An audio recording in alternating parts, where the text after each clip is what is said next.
Hi, I'm Maria Rocha reporting for Caltrans News Flash.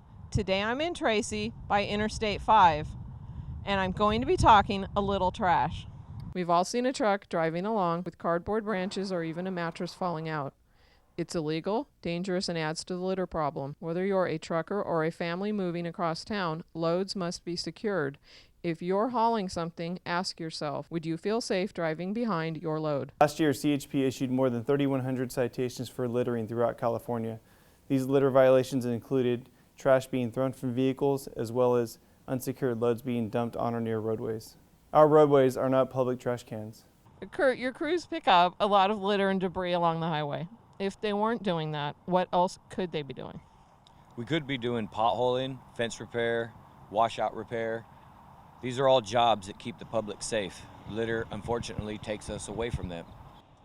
San Joaquin County, like many communities up and down this state, are gateways for transit and for commerce. How we represent ourselves and what our prospects are for tomorrow starts today. Blight and filth is irresponsible and it holds us back. Now is the time to take pride and take responsibility. Strap down your loads, make sure that they're secure and the public is safe. I'm back in the Stockton maintenance yard, and the bin behind me is full of trash and debris from the state's roadways. Please do what you can to keep trash off the state's roadways.